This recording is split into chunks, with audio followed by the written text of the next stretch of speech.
আমাদের মতো মায়েদের প্রত্যেকদিন একটাই চিন্তা, সকালবেলায় উঠে ঘুম থেকে উঠে কিংবা রাত্রিবেলায় শোয়ার আগে বাবুর স্কুলের টিফিনে, মানে আমার জন্য আমার বাবুর স্কুলের টিফিন বা আমাদের বাচ্চাদের স্কুলের টিফিনে পরের দিন কী দেবো সেটা একটা বড় চিন্তা থাকে। আসলে কি জানো তো, বাবু এখন বড় হয়ে গেছে মানছি, কিন্তু ও যখন ছোটো ছিল তখন তো আমাকে প্রচুর পরিমাণে চিন্তা ভাবনা করতে হতো। এখন যেমন যেটাই দিই সেটাই নিয়ে চলে যায়। তবে আজকে যে দুটো রেসিপি শেয়ার করছি তোমাদের সঙ্গে, এই দুটো টিফিন বক্স তোমরা প্রত্যেক দিন বাচ্চাকে না দাও, মাঝে মাঝে একবার দুবার দিতেই পারো। অনেক সময় দেখবে একঘেয়েমি একই রকম খাবার ওরা নিয়ে যেতে চায় না, আর টিফিন বক্স ফেরত নিয়ে আসে। 6-7 ঘন্টা স্কুলে থাকতে হয়, অনেকটাই চিন্তা হয় যে খালি পেটে হয়ে যাবে। তার জন্য আমি এইরকম মাঝে মাঝে স্কুলের টিফিনে আমার ছেলেকে দিই। তা দেখো না আজকের এই স্কুলের টিফিন দিলেও তোমাদের কেমন লাগে। তার আগে বলি হাই, আমি Munmun, welcome back to my channel. আশা করি যে যেখানে আছো ভালো আছো, সুস্থ আছো। চলো তাহলে দেখে নিই আজকে স্কুলের টিফিন আমি কী কী দিচ্ছি। প্রথম যে লাঞ্চ বক্সটা আমি রেডি করছি সেটা হচ্ছে চকলেট ফ্লেভারের লাঞ্চ বক্স। এর জন্য আমি প্রথমেই দিয়ে দিলাম 4টি অরিও বিস্কুট। যে বিস্কুটটা আমার ছেলে পছন্দ করে চকলেট ফ্লেভারে সেটাই আমি দিয়েছি, তোমাদের বাচ্চা যেটা পছন্দ করে সেটা দিয়ে দেবে। আর একটু জেমস দিলাম বেশি করে, কারণ বন্ধুদের সঙ্গে শেয়ার করলে বন্ধুত্বটা বাড়ে, তার জন্য। আর দুটো লজেন্স দিয়ে দিলাম প্রিয় বন্ধুর সঙ্গে শেয়ার করে খাওয়ার জন্য। এরপর একটা জারের মধ্যে আমি নিয়ে নিলাম একটা ডিম ভেঙে, চিনি গুঁড়ো, তারপরে দিলাম জল, তারপরে সানফ্লাওয়ার অয়েল, 1 চিমটি লবণ, তারপরে ময়দা, baking powder, baking soda, vanilla essence দিয়ে ভালো করে ব্লেন্ড করে নিলাম। দিয়ে এরপর একটা মিনি ওয়াফেল মেকারটা আমি অনলাইন থেকে নিয়েছি, একটু বাটার ব্রাশ করে দিলাম, দিয়ে একদম এইভাবে একটুখানি ব্যাটারটা দিয়ে ঢাকা দিয়ে 2-3 মিনিট রাখলে কিন্তু খুব সুন্দর চকলেটি ফ্লেভারে ওয়াফেল তৈরি হয়ে যায়। মিনি ওয়াফেল বাচ্চাদের তো খুবই পছন্দের। তোমরা ময়দার বদলে এখানে আটা দিতেই পারো, তবে মাঝে মাঝে তো ময়দা দেওয়াই যায় না।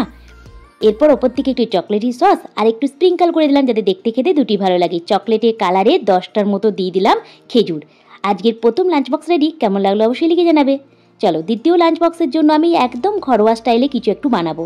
এর জন্য আমি কড়াইয়ের মধ্যে দিয়ে দিলাম সর্ষের তেল, তেজপাতা, গোটা গরম মশলা, লবঙ্গ, দারচিনি, এলাচ। গরম মশলার মধ্যে একটুখানি গোটা জিরে, শুকনো লঙ্কা একটা দিয়ে দিলাম, পেঁয়াজ কুচানো দিয়ে দিলাম।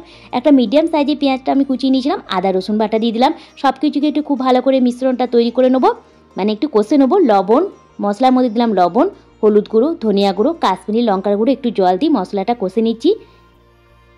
এরপর একটা কাঁচা লঙ্কাকে আমি ভেঙে দিয়ে দিলাম। তোমাদের বাচ্চা যদি ঝাল কম খায় তাহলে কাঁচা লঙ্কাটা স্কিপ করে দেবে। আর আগের দিন রাত্রে আমি ভিজিয়ে রেখে দিয়েছিলাম কাবুলি চানাটাকে, দিয়ে নুন হলুদ দিয়ে প্রেসার কুকারে 4টে সিটি দিয়ে নিয়েছিলাম। দিয়ে প্রথমে মানে চানাটাকে দিয়ে একটু কষে নিলাম মশলাটা, তারপরে চানা দিয়ে যে জলটা ছিল মানে সিদ্ধ করা, সেই জলটা দিয়ে ওটাকে ঢাকা দিয়ে রান্না হতে দিলাম লো টু মিডিয়াম ফ্লেমে। এবার ওই চানা মশলার সঙ্গে খাওয়ার জন্য বাচ্চাদের খুব পছন্দ আর আমার বাবুর খুব পছন্দের মিল্ক পুরি তৈরি করছি, মানে দুধ পুরি। এর জন্য 1/2 কাপ ময়দা, 1 কাপ আটা, 1/2 কাপ সুজি, 2 চামচ মিল্ক পাউডার, 1 চিমটি লবণ, মানে 1 চিমটি নয় 1/2 চা চামচের মতো লবণ, 2 চামচ মতো সানফ্লাওয়ার অয়েল, অল্প অল্প দুধ দিয়ে একটা ডো তৈরি করে নেবো। প্রথমে ময়ামটা ভালো করে তৈরি করে নেবো, তারপরে একটু একটু দুধ দিয়ে একটা ডো তৈরি করে ঢাকা দিয়ে রেস্ট দেবো, যেহেতু সুজি দিয়েছি একটু রেস্টের প্রয়োজন। অপরদিকে চানা মশলাটা আমার রেডি হয়ে গেছে, মানে চানাটা তৈরি হয়ে গেছে কাবুলি চানাটা। এর জন্য একটুখানি ম্যাশের কাছে ম্যাশ করে নিলাম, একটু চানা মশলা দিয়ে দিলাম, ব্যাস। এবার এটাকে নামিয়ে নেবো, একটু ঠান্ডা হতে দেবো যাতে টিফিন বক্সে দিতে সুবিধা হয়। একদম দেশি ঘরোয়া স্টাইলে। মাঝে মাঝে তো আমাকে তো দুজনকে একই রকম টিফিন দিতে হয়, মানে হাজব্যান্ডকে টিফিন আর বাবুর টিফিন একই রকম হয়। তার জন্য আমি একই রকম খাবার বানাই, যেহেতু এখন বাবু বড় হয়ে গেছে, ঝামেলা নেই, যেটাই বাবুকে দিই সেটাই বাবুর বাবাকে দিয়ে দিই। তার জন্য আমি মাঝে মাঝে এইরকম খাবারগুলো করি। আবার কখনো জলখাবারে যদি কিছু বানাই সেটাই আবার বাবু স্কুলের টিফিনও দিয়ে দিই। 5খানা মতো দিয়ে দিলাম আমি ওই মিল্কপুরি আর কাবুলি চানা, ফলের মধ্যে শসা আর একটু খেজুর 1 চামচ, ব্যাস স্কুলের টিফিনে রেডি। বাই।